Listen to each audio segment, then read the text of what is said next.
예. 오늘은 정말 생일이네요. 내 생일이기도 합니다.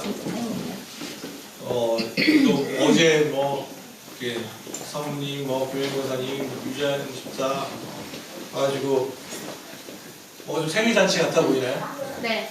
뭐가 좀 있어 보이죠? 네. 네. 뒤에 또 포토존도 있습니다.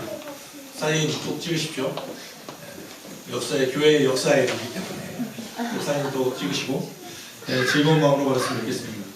오늘은 아시는 것처럼 사순절 둘째 주일이기도 하고 교회 창립 2주년 기념이기도 합니다. 오늘 어떤 말씀을 준비해야 하는가 생각해봤는데 마침 또 교회력에서 권하는 말씀이 오늘 10편, 27편 말씀이기도 했습니다.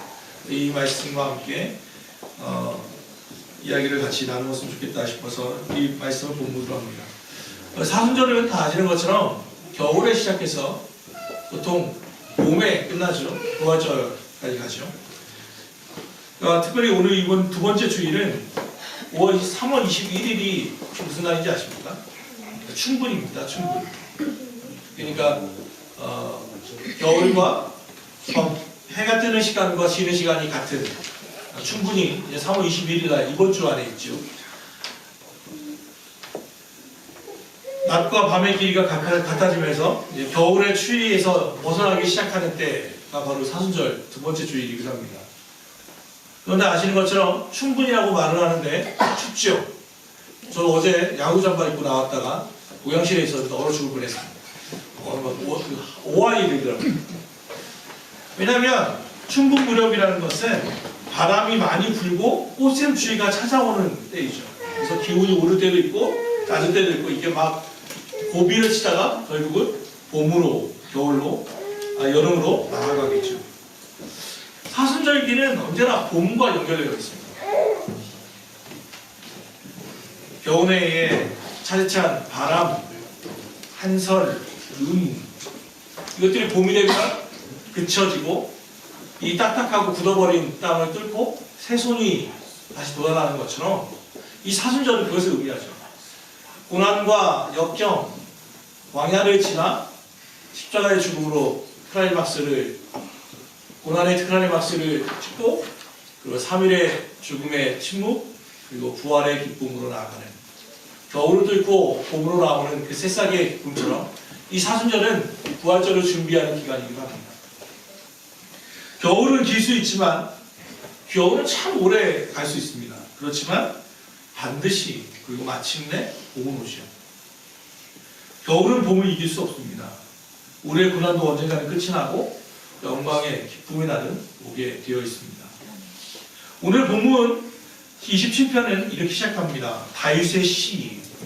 많은 학생들은 이 시를 이렇게 말합니다. 다윗의 아들이었던 압살롬이라고 하는 이가 반란으로 일으켰을 때 성경은 다윗이 얼마나 다급하게 도망쳤는지 맨발로 자기의 궁성에서 도망쳐버립니다. 그때 지어진 시가 바로 오늘 10편, 27편이기도 합니다. 가장 사랑하는 아들에게 아들의 반란으로 인해서 그가 그동안 오랫동안 쌓아왔던 모든 명예와 부와 권과 모든 관계를 다 뒤로하고 도망쳐 나가야 하는 늙은 왕 다윗은 오늘 10편을 적으면서 하나님의 구원을 바라보고 있습니다. 오늘 10편 27편 1절 한번 다 같이 한번 읽어볼까요? 27편 1절 시작. 여호와는 나의 빛이요 나의 구원이시니 내가 누구를 두려워하리요. 여호와는 내 생명의 능력이시니 내가 누구를 무서워하리요. 다윗이 하나님을 무엇으로 비유하고 있습니까? 뭐라고 부릅니까? 여호와는 나의 빛이요 나의 구원이시요 여호와는 내 생명의 능력이라고 말합니다. 특별히 이 빛이라고 하는 것은 다윗은 여호와를 빛으로 고백하거든요. 빛이라고 하는, 왜 빛이라고 하냐면 반대로 그만큼 그를 둘러싼 상황은 어둡다는 것을 의미합니다. 암담한 자기의 현실 속에 처해 있기 때문에 빛을 바라볼 수밖에 없습니다. 빛이라고 하면 두 가지를 얘기할 수 있죠. 하나는 어둠을 밝히는 것이고 또 하나는 따스한 그만큼 춥다는 거죠. 겨울이라는 거죠. 그 상황은 겨울이고 겨울에 아주 깊은 새벽을 의미한다 볼 수 있습니다. 그러므로 그는 오히려 역설적으로 하나님을 빛으로 말합니다. 왜? 어둠은 빛이 오면 끝나거든요. 겨울은 추위는 낯이 해가 뜨면 사라지기 때문에. 그러므로 다윗은 오히려 여호와를 나의 빛이라고 말합니다. 다윗은 하나님께서 개입만 하신다면 자기를 둘러싼 이 암담한 현실이 끝날 거라고 하는 그 믿음으로 1절을 시작하고 있는 겁니다. 그러므로 그의 뒤에 말이 그겁니다. 여호와는 나의 빛이요 나의 구원이시 내가 누구를 두려워하리요. 여호와는 내 생명의 능력이시니 내가 누구를 무서워하리요. 그럼 역설적으로 지금 그는 두려운 상황에 있다는 것이고 그는 무서운 상황에 있다는 것입니다. 왜 사람들로부터 압살롬으로부터 그리고 그 압살롬의 반란은 단순히 아들이 자기를 대적했다는 의미가 아닙니다. 그걸 뛰어넘습니다. 압살롬의 반란에 동조한 이들이 있습니다. 그들이 누구입니까? 바로 다윗과 함께 전장에서 뛰어놀았던 노 장군들입니다. 그와 함께 했던 제사장들입니다. 그와 함께 예배했던 그들이 지금 자기를 대적하고 있는 상황입니다. 얼마나 두렵고 무섭겠습니까? 그 상황에 있을 때, 그러니까 사람을 볼 때, 사람을 보면 무서운 거예요. 나의 대적자를 보면 심장이 말 그대로 벌렁벌렁 한단 말이죠. 이것을 어떻게 뛰어넘을 수 있겠습니까? 답은 하나밖에 없다고 보는 거죠. 여호와가 내 빛이 되어주신다면, 여호와께서 나의 구원이 되어주신다면 내가 이길 수 있을 것이다. 그의 급박했던 상황을 2절과 3절은 이렇게 얘기할 수 있습니다.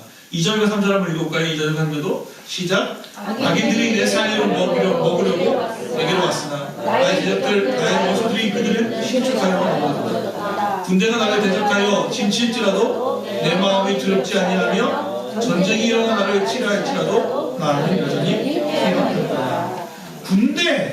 군대가 나를 대적하고 진이 쳐주고 나를 포위하고 또 악인들은 내 살을 먹으려고 마치 식인종처럼 나를 뜯어먹으려고 오는 자들. 이거는 그만큼 상황이 긴박했다는 것을 의미합니다. 앞서 말한 것처럼 다윗은 압살롬의 반란 때 신발도 못 신고 도망갔어요.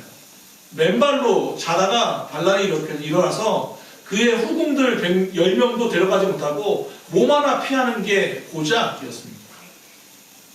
그 얘기는 완전히 방심했다는 뜻이기도 하고 믿었다는 것입니다. 그런데 그게 하루아침에 뒤집어진 거예요. 그때 이런 진칠 때 이런 긴급한 상황에 있을 때에도 그런데 재밌게도 다윗은 계속해서 하나님에 대한 신뢰를 가지고 있습니다. 나는 여전히 태어나겠다. 내가 지금 상황이 이렇게 어려울지라도 그들은 언젠가 실족하여 넘어질 거라고 이야기하는 것이죠. 그의 근거가 뭐냐면 4절에 있어요. 4절에 오늘 설교 제목이기도 합니다. 같이 읽어볼까요? 시작. 내가 여호와께 바라는 한 가지 그것을 구하리니 곧 내가 내 평생에 여호와의 집에 살면서 여호와의 아름다움을 바라보며 그의 성전에서 사모하는 것이라. 다윗에게 소원이 하나 있다면 정말 그가 평생에 바랐던 건 딱 하나예요. 여호와의 집에 살면서 여호와의 아름다움을 바라보며 그의 성전에서 사모하는 그것이다. 하나님의 집에 있는 것을 제일 원했다는 거예요. 다윗은 지금 갑자기 너무 뜬금없잖아요. 그의 상황은 지금 그의 궁전에서 도망치고 있는데 그럼에도 불구하고 신뢰하는 이유가 성전이라는 거예요. 내가 항상 기도했던 게 뭐냐면 하나님 내가 당신의 집에서 예배하는 것입니다. 내가 주님의 집에 머무는 것입니다. 그게 항상 그의 평생의 기도 제목이었어요. 그러나 지금은 예배를 못 드리고 도망가고 있어요.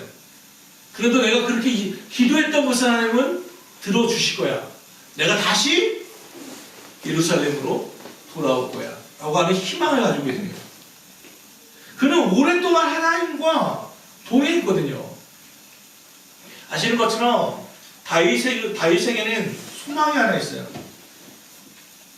오늘 이 말씀의 4절을 제가 표준세번적으로 읽으면 이거예요. 주님, 나에게 단 하나의 소원이 있습니다. 나는 오직 그 하나만 구하겠습니다. 그것은 한평생 주님의 집에 살면서 주님의 자비로우신 모습을 보는 것과 성전에서 주님과 의논하면서 살아가는 것입니다. 그래서 성막을 정확하게 말하면 성전도 아니고 성막이에요. 말이 좋아 성막이지 그게 뭐냐면 천막이잖아요. 천막. 텐트예요. 텐트. 큰 텐트. 근데 그 텐트가 성막이라고 부르는 이유는 거기에 여호와의 궤가 있기 때문에 그래요. 거기가 예배하는 자리이기 때문에 그래요. 그렇기 때문에 그는 그걸 원했어요. 제가 어느 날 어떤 책을 보다가 정말 제가 깜짝 놀랐습니다. 그 책에는 그런 내용이 좀 있었는데요. 제가 이해한 건 그런 거였어요. 사마 17장에 보면, 사무엘상 하 17장에 보면 다윗이 나와요. 다윗이 어느 날 그의 선지자 나단을 부릅니다. 내가 이런 소원이 있다고 하면서 그 나단에게 뭐라고 말하냐면, 다윗의 자기는 백향목으로 잘 지어진 잘 된 집에 궁전에 있죠. 근데 어느 날 성전을 보니까, 성막을 보니까 텐트가 있잖아요. 자기와 비교를 해야 돼요. 나는 이렇게 좋은 집에 거하는데 누가 봐도 아름다운 백향목이 있는데 어떻게 하나님의 집은 저렇게 초라할 수 있는가? 그러면서 나단에게 말하는데, 내가 하나님의 집을 너무 짓고 싶다. 성전을 짓고 싶다는 거죠. 성막이 아니라 성전을 짓고 싶다. 이것에 대해서 다윗이 말하니까, 나단에게 말하니까 나단이 정말 너무 좋은 생각이라고 그러면서 내가 하나님께 기도해보겠다고 하고 나단이 하나님께 기도하러 갑니다. 근데 밤에 하나님께서 나단에게 계시를 합니다. 그래서 나단이 다윗에게 하는 말이 뭔지 아세요? 내가 언제 집 지어달라고 했냐? 내가 너한테 언제 집 지어달라고 했냐? 왜냐하면 하나님 성막에 거하시지만 거기에만 거하시는 분이 아니잖아요. 온 우주에 거하시는데 누가 그분의 위엄을 말 그대로 아무리 우리가 몇십 년을 짓는다고 해도 그렇게 아름다운 성전을 지을 수가 있겠습니까? 그 하나님이 거기에 거하시겠습니까? 그런데 다윗이 하는 말이 그거예요. 하나님께서 네가 아무 성전을 이쁘게 지어봐라. 내가 거기에 있겠냐. 나는 다 어디든 다 있다. 그런데 그 중요한 말이에요. 그런데 그 마음이 참 있다. 내가 네가 내 집을 건축해? 아니, 내가 니네 집을 건축해 줄게. 그리고 다윗의 대가 왕위가 영원할 것을 약속하십니다. 그게 사무엘하 17장의 내용이에요. 하나님을 그러니까 우리가 보통 얘기할 때 우리 크리스천에게 최고의 덕목을 뭐라고 하냐면 순종이라고 말해요. 그죠? 순종은 뭡니까? 하나님이 시키시면 따르는 거죠. 이거 우리는 최고라고 말해요. 되게 어려운 거라고 얘기하잖아요. 맞아요. 되게 어려운 일이에요. 순종하거나 헌신하는 건 되게 어려워요. 근데 다윗은 순종을 뛰어넘어요. 시키지 않는데, 말하지 않는데, 의무가 아닌데, 시키지도 않았는데, 어느 누구도 말하지 않는데, 나는 왜 여기 있고 하나님의 집은 저렇게 초라하지? 내가 하나님을 정말 아름답게 짓고 싶어. 이건 뭐예요? 순종을 뛰어넘는 일이잖아요. 이건 말 그대로 사랑으로 하는 거예요. 사랑으로 하는 거예요. 그런 마음이 있는 거예요. 누가 뭐라고 안 해요. 아무도. 성막에 있는 걸 누가 뭐라고 해요. 하나님도 말하고 안 하셨다니까요. 근데 다윗을 보니까 하나님을 사랑하니까 하나님의 뭔가라도 더 해주고 싶은 거예요. 뭔가 해드리고 싶은 거예요. 그때 여호와께서 하신 말씀이, 야, 네가 나를 위해서 지어? 내가 니네 집 지어줄게. 그래서 다윗의 때 유다가 북이스라엘보다 150년 이상 더 오래 가는 거예요. 예수께서 다윗의 자손으로 태어나게 되는 거예요. 그의 대가 왕위가 영원하기 때문에. 다윗은 성전을 정말로 사랑했던 자예요. 그 앞에 예배하는 것을 즐거워했던 자예요. 그의 슬픔을 따는 게 아니라 예배 드릴 수 없습니다. 예배 드릴 수 없습니다. 제가 군대에 있을 때, 군대 처음 7월 3일에 입교, 제3산학교에 입교했는데요. 지금도 그런지 모르겠지만, 목요일날 입교를 했습니다. 그러고서는 처음부터 막 아주 굴려버리는 거죠. 저희 정신적인 멘탈을 공격하고 신체적으로 막 공격합니다. 그러면서 그 가장 힘들어요. 그러니까 들어가면 첫날이 제일 다 맞게 아마 그 남자들은 알 텐데 첫날 이렇게 군대 들어가면 10시에 자잖아요. 잠도 안 오잖아요. 그때 괜히 눈물 나고 막 엄마 보고 싶고 막 되게 슬프고 첫날이 되게 슬프거든요. 그냥 목, 금, 토 같아요. 그럼 우리에게 바라는 건 딱 하나예요. 크리스찬에게 주일날 예배 드려야지. 그런데요, 첫째 주에는 예배를 종교 행사를 못 가게 합니다. 안 가요. 못 가게 해요. 사병들은 어떤지 모르겠어요. 장교들은 못 가요. 그래서 장교부 후생들은 이유가 뭐냐면 종교보다 국가가 더 우선이라는 것을 보여주기 위해서 못 가게 하는 거예요. 그럼 미치는 거예요. 예배 드리고 싶은데 예배를 못 드려요. 그 예배 드릴 수 없다는 게 얼마나, 예배 드릴 수 없다는 게 내가 안 드리는 게 아니라 예배를 아예 드릴 수 없다는 게 얼마나 슬프고 외로운 일인지, 괴로운 일인지를 저는 그때 보았어요. 그러고 나서 드디어 10일, 그러니까 그때 이후 7일 후에 그 다음 주 예배를 드리러 가잖아요. 10일 만에 드리는 그 예배는요, 정말 천상의 예배. 그때 말씀이고 뭘 떠나서, 말씀이 좋거나 이런 거 떠나서 내가 그만큼 간절하게 찾아가기 때문에 그때는 막 정말 꿈같이 그 한 시간이 예배 드리는 시간이 날아가는 거예요. 그게 사모함이에요. 다윗이 원했던 사모함이에요. 그의 다윗이 자기 아들이 나를 배신한 것도 슬프고 자기와 함께 전우들이 자기를 배신한 것도 너무 슬프지만 괴로운 일이지만 가장 괴로운 일은 성전에서 예배드릴 수 없음이에요. 그의 평생의 소원이 무너지고 있기 때문이죠. 오늘 잠깐 5절도 같이 볼까요? 5절.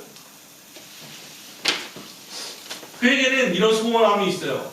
여호와께서 환난 날에 나를 그의 초막 속에 비밀히 지키시고 그의 장막 은밀한 곳에 나를 숨기시며 높은 바위 뒤에 두시리로다. 환난 날에 주님의 초막과 은밀한 곳이라는 것은 바로 예배의 장소를 의미해요. 내가 힘들 때 예배를 드리면, 하나님 앞에 예배 드리면 하나님이 이 환난에서 나를 건져주실 텐데, 그때 당시에는 우리는 지금은 어디서 다 예배할 수 있어요. 그죠? 신약 시대 우리 특권이에요. 그런데 이 당시 예루살렘은 어디서만 예배할 수 있냐면 여호와의 궤가 있는 곳에서만 예배 드릴 수 있어요. 그죠? 예배 드릴 수 있는 곳이 딱 한 군데, 한 군데. 주님이 택하신 곳, 딱 성막에서만 예배 드릴 수밖에 없어요. 그러니까 이게 얼마나 답답한 일이에요. 예배 드릴 수 있는 일이 여기밖에 없으니까. 만약 내가 그때 하나님께 예배만 드린다면 이 환난을 하나님께서 건져주실 텐데 이걸 할 수가 없어요. 8절 한번 읽어볼까요? 8절 시작. 너희는 내 얼굴을 찾아라 하실 때에 내가 마음으로 주께 말하되 여호와여 내가 주의 얼굴을 찾으리라 하였나이다. 네, 너희는 내 얼굴을 찾아라 하실 때에 내가 마음으로 주께 말하되 여호와여 내가 주의 얼굴을 찾으리라 하였나이다. 이 말씀이 좀 어렵잖아요. 세 번역은 이렇게 얘기해요. 이 얼굴을 찾는다는 것을 예배하라로 번역하거든요. 주님께서 나더러 내게 와서 예배하여라 하셨을 때 주님 내가 가서 예배하겠습니다 라고 대답하였으니 라고 번역해놨어요. 그러니까 주의 얼굴을 찾는다는 건 너무 형이상학적으로 생각하는 거예요. 그게 아니고 예배하겠습니다. 너 나에게 와서 예배라고 할 때 예배하겠습니다 라고 얘기했다는 거예요. 앞서 말한 것처럼 근데 이 예배는 그렇다니까요. 그냥 오는 게 아니에요. 우리 교회도 그렇잖아요. 그 정인자매 같은 경우에 보면 50km를 달려가야 하잖아요. 왕복 100km잖아요. 현명자매가 아이를 데리고 오려면 김포에서 하잖아요. 그러니까 하루 전날 오시잖아요. 그 옛날 하루 전날 토요일 날 어머님 집에 유하며 이따 예배하러 오잖아요. 근데 제가 그거보다 이따가 제가 지난주에 얘기했지만 우리 교회가 후원하고 있는 독일 그 바이로트 한인교회 정수기 목사님과 이렇게 페이스북 하면서 얘기 들었다니까요. 그 교회가 지지난주에 예배를 시작했는데 그때 처음에 아들 둘과 혼자 목사님과 예배 드릴 줄 알았는데 또 2명이 왔고 그 지난주에 다시 4명이 왔대요. 애기 둘과 포함해가지고 그래서 지금 지난주에 8명이 예배를 들었더라고요. 근데 그분들이 어디서 왔냐고 했더니 기본이 180kg, 그 다음에 멀면 220, 230 정도 키로에서 온다는 거예요. 근데 밥도 안 먹고 밥을 준다니까 깜짝 놀라더래요. 밥 사 먹을 줄 알았는데. 왜냐하면 한인교회가 그렇게 없어서 그쪽 그 지역에 목사님이 특별히 그 한인교회가 없는 데로 가셨어요. 바이버트라고 하는, 저도 그걸 잘 모르는데 거기 한인교회가 없어요. 그래서 한인들도 약 20명밖에 없다고 제가 알고 있었거든요. 근데 갔더니 예비되어 있는 사람들이 있었던 거예요. 그래서 그곳으로 모이더라는 거예요. 그때부터 내가 좀 마음의 죄책감을 사라졌다니까요. 네, 항상 그 멀리 오시는 자매나 성도들 보면서 되게 막 미안한 마음이 있었는데 독일은 180kg인데 뭐 우리 한 50kg인데 뭐 이러면서 이제는 마음을 좀 이렇게 놓았어요. 예배하라 주께서 말씀하실 때 예배할 수 있다는 걸, 이것은요 대단한 결단이기도 해요. 우리는 어떻게 보면 더 편안함의 덫에 빠졌을 수도 있어요. 편안함의 덫이라는 건 뭐냐면 성경을 만약 아무도 못 가져가게 하고 읽지 못하게 한다면 막 성경을 암송하려고 노력했을 겁니다. 북한에 있는 이들이 그래서 많이 성경을 암송해요. 어플도 없죠. 성경을 쪽복음으로 가지고 있다가 걸리면 다 죽으니까 어떻게 해요? 말씀을 암송하는 거예요. 암송하는 거. 외워버려요. 그래서 할 수 있으니까. 유대교의 랍비들이 7명, 70명이 모이면 성경 한 권을 다 쓴다는 이유가 거기에 있어요. 성경책이 없었거든요, 그들은. 그러니까 다 외워버린 거예요. 구술하는 거예요. 근데 지금은 어떻습니까? 누구나 다 성경책을 다 갖고 있고, 이것도 무거우니까 이제 어플 갖고 다녀요. 근데 어플도 언제 찾아봐요? 내가 먼저 찾아서 읽는 게 아니라 예배 때나 겨우 한번 보는 정도로 그쳐지게 됐어요. 예배라는 게 말씀이 얼마나 많냐면, 주일 말씀도 있지만 또 유명한 목사님도 있으니까 유튜브 좀만 틀어놓으면 다 들을 수 있는 말씀이 되어버려집니다. 아모스는 그걸 뭐라고 얘기하면 홍수 가운데 마실 물이 없다고 말해요. 홍수는 물이 제일 많은 거죠. 그런데 물이 제일 많은 역설이죠, 역설. 홍수가 났는데 마실 물은 적은 거예요. 마실 물은 설교 잘하는 사람이 없다는 게 아니라, 말씀을 많이 듣는 게 중요한 게 아니라 말씀을 듣고 행하는 것. 그 가운데 말씀을, 하나님을 경험하는 게 제일 중요한데, 그런 이들이 적더라는 거예요. 그러니까 말씀을 계속 들으니까 머리는 계속 커지고 아는 지식은 많아지는데, 머리가 커졌는데 그것을 실행할 수 있는 몸과 다리는 얇실해져 가는 거예요. 그러니까 희한한 기형적 크리스천들이 만들어지게 되는 거예요. 삶과 말씀이 분리된 삶을 살 수밖에 없는 거예요. 사랑하는 여러분, 주님이 여러분들 내게 와서 예배하라 하셨을 때는 주님, 내가 가서 예배하겠습니다 라고 대답한 다윗처럼 대답할 수 있기를 바랍니다. 기도하라 할 때는 기도하면 됩니다. 말씀을 보라 하면 말씀을 보면 됩니다. 어떻게 보면 너무 쉬운 일입니다. 그런데 그 쉬운 일을 우리는 못하게 되죠. 왜요? 당장 어떤 일이 일어나지 않기 때문에 그래요.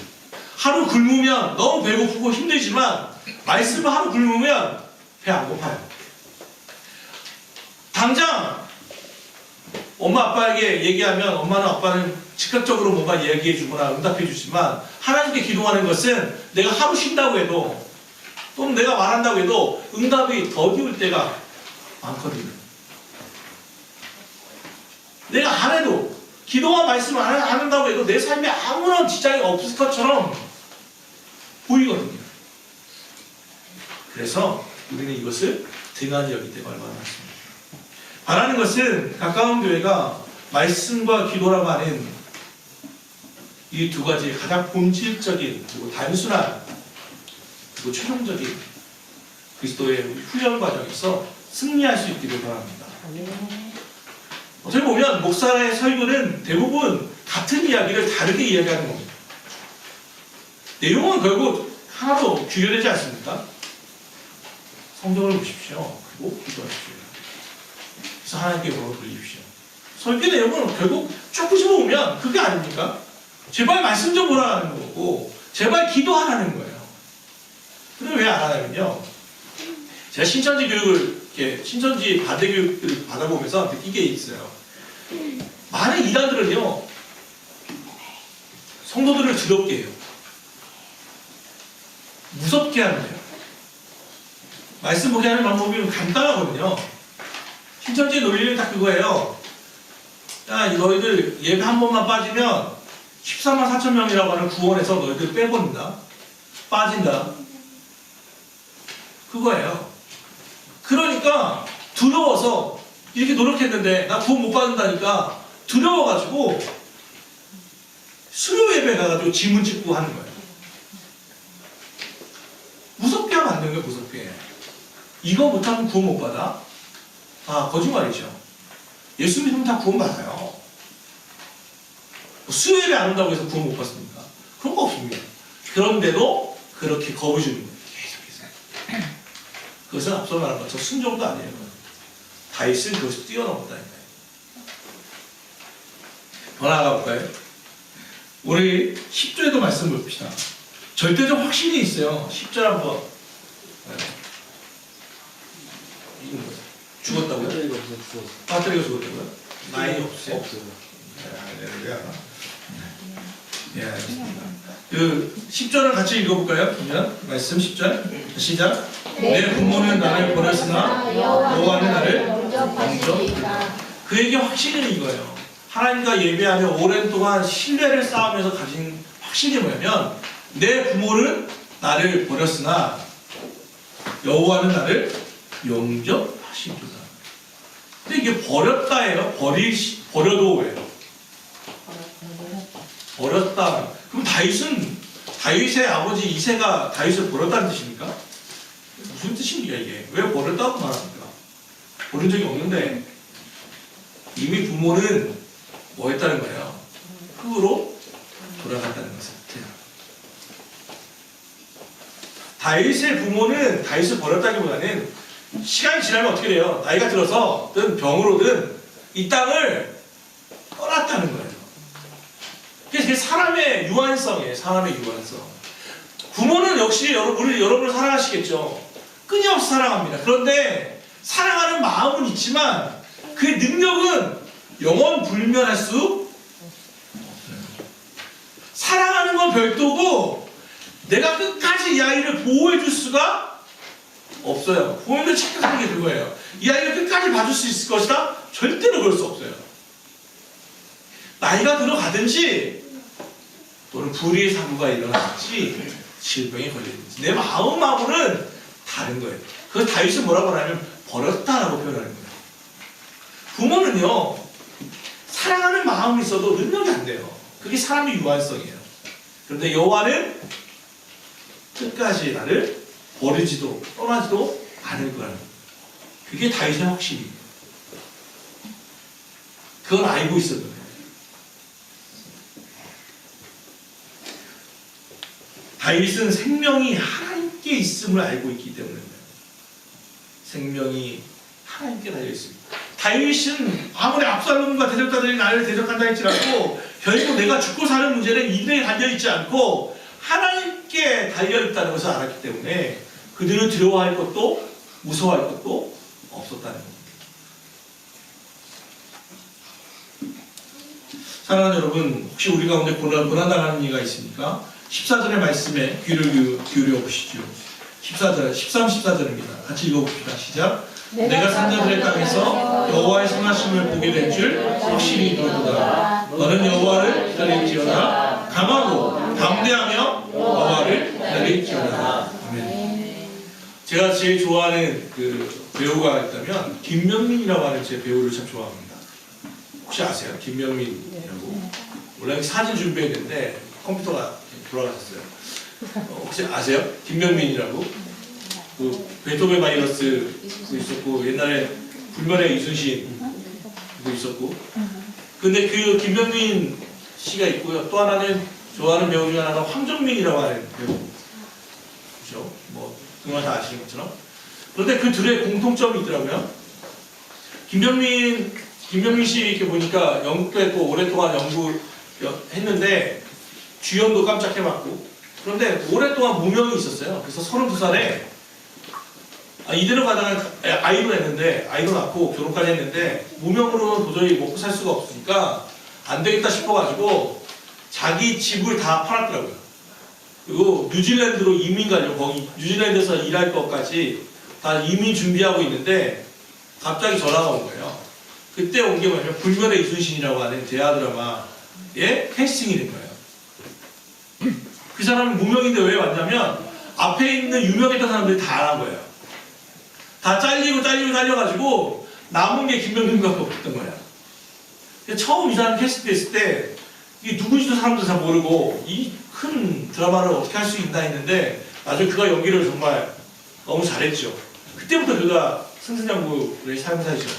황정민 씨로 보니까 황정민 씨도 열심히 했는데 무명의 세월이 오래 길었어요. 그거 뭐 했냐면 여행 가이드, 먹고 사는 거 안 되니까 여행 가이드 하려고 시제를 했다고 해요. 그때 임순례 감독이 전화가 와가지고 뭐 했냐면 와이키키 브라더스라고, 그러니까 첫 주연 작품이 그 와이키키 브라더스라고 하는 드럼 치는 강두라고 하는 사람의 역할을 시작하면서 영화를 시작했어요. 그래서 지금 여기까지 온 거죠. 쉽게 말하면 그 둘의 이야기만 하는 것은, 우리를 고난이라고 하는 것은 누구에게나 있어요. 근데 그것을 끝까지 기다리느냐 기다리지 못하느냐의 문제예요. 만약 김병민이 그냥 슉 떠나버렸다면 뉴질랜드로, 황정민이 그냥 여행 가이드를 했다면 우리는 그와 같이 정말 멋있는 연극 또 영화를 보지 못했겠죠. 이런 말이 있습니다. 역경이 반복되면 경력이 된다. 참 멋있는 말이죠. 역경이 계속되면 그게요, 경력이 돼요. 경력이. 고난이 계속되어지면 그때 그게 단단히 연단되어서 환난의 인내를 연단의 소망을, 그 소망을 부끄럽게 하지 않으실 하나님을 만나게 됩니다. 그게 로마서의 가르침입니다. 무두질과 담금질이라는 말이 있습니다. 혹시 무두질이 뭔지 아십니까? 무두질, 가죽을 필 때 처음 가죽을 막 두드려가지고 뻣뻣한 가죽의 털과 이 기름을 다 제거하는 거잖아요. 무두질은 저도 할 줄 모르지만 하나는 알죠. 뻣뻣하게 하는 건 어떻게 하면 됩니까? 후드러 패는 거잖아요. 담금질은 뭡니까? 쇠를 망치로 계속 뚫려서 마찰열이 여기서 뜨겁게 되면 씩 하고 또 다시 드드드, 그게 담금질이잖아요. 우리에게도 마찬가지로 이 담금질과 무두질이 있어야 좋은 가죽과 좋은 쇠를 얻는 것처럼, 하나님은 때때로 우리에게 고난이라고 하는 담금질과 무두질을 시행하실 때가 있습니다. 다윗이 이 고난을 이겼던 방법은 다른 하나였습니다. 여호와는 나의 빛이시다는 것 하나와 성전을 사모하는 그 마음 하나였습니다. 성전에서 계속해서 쌓았던 하나님과 앞에 드렸던 그 예배, 하는 예배를 통해서 받았던 그의 은혜, 하나님은 나를 절대 버리지 않으셔. 기다리면 이긴다. 기다릴지어다. 기다리지. 내가 포기하지 않으면 하나님은 반드시 승리케 하시다. 요 하나를 가지고 이겨냈습니다. 그게 다윗의 승리의 비결입니다. 사랑하는 성도 여러분, 우리 교회도 이런 은혜를 가지고 있기를 원합니다. 여러분 많은 성도들이 기다림의 은혜가 있기를 원합니다. 겨울은 길 수는 있지만 봄이 오는 것을 막을 수 없습니다. 잠시 기도합시다. 사랑하는 하나님, 오늘 주의 말씀을